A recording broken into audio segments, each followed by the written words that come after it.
Hey, what's going on? Today I'm going to take a quick tour through my home studio room. It's not really a full studio, it's just a room that I have all my stuff in when I record, when I do podcasts, when I practice, all that stuff. So I had done another kind of walkthrough before of the studio room, but this is updated. That one was maybe about a year ago now, but so let's go. Let's get started.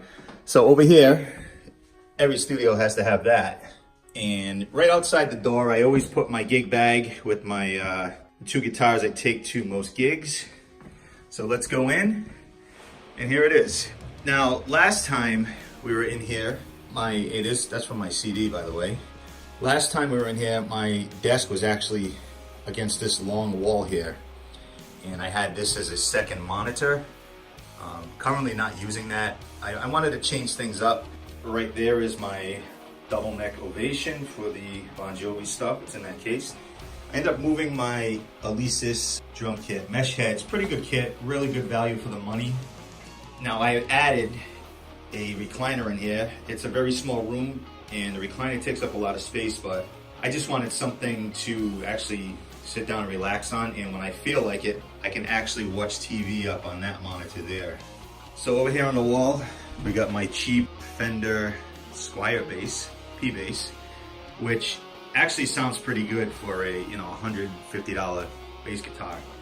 My closet, standard closet, not a lot of wowee stuff in here, just guitar cases. You can't really see this dark.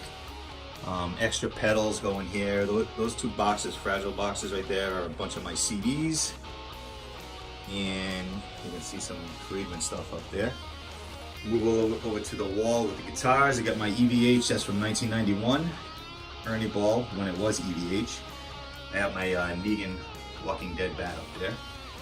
And that's my American Floyd Strat and my Line 6 JTV 69 Variax, which is actually up for sale at the time of this video, or for trade, either one. I've got a cool poster from one of my band's gigs in the past that I took home. Let's get onto the desk. Actually, I have a talk box. You can see the tube right here. A talk box set up because I was tracking some stuff with the talk box. So the desk, I had my self-built desk that I actually built from scratch, and that's in the garage right now. I built it when I was in my other house, and it lasted a few years. It's still good. It just doesn't fit this house or this room as well as the other one did. So I decided to do one of the IKEA hacks, and what you see here is the desktop is actually an IKEA countertop. I believe it's 98 inches long for a counter. And I got these little drawers, one on each side, and I took furniture legs, and these are all on YouTube. You can find all these kinds of hacks on YouTube. Took furniture legs. I believe I got these at IKEA, but they have them on Amazon too. This part here is supposed to go to the bottom of like a couch, and then you got your legs, but the hack is to turn them upside down, and you just set the top on top of those. It just gives a little more height. You can put stuff underneath. But I didn't have that before with the other desk. I didn't have all the drawers, which is great having the extra space now to put junk in. I got my Mac Mini underneath there on that side. I need to upgrade my computer at some point. And there's my dirty garbage. So that's the desk. Now, I used to have a keyboard slide-out tray, but since I don't have that on here, I actually picked up one of these stands that have rollers on or wheels on them. You can lock them if you want. And the keyboard will actually just pull out as far as I need it to when I need to track something. And when I don't need it, I can just slide it back under. And what's good about this too is that I can actually use that, I take it outside of this room. It's not stuck to the desk that the other one was. I got some rack stuff here. I actually got some pedals in these boxes that I'm currently selling. I got some rack stuff here, nothing major. Just some power for this. Power is pretty much everything, and then this power here is for the monitors and for this Behringer X-Air XR16, which is a mixer that I use. I have a microphone splitter here that I hardly ever use that, but it's in there if I need it. Microphone that I use on a lot of my podcasts and for any vocals is the Blue microphone. This is the USB version, and then I have my Yamaha HS8s. It sound great. And I also have the audio.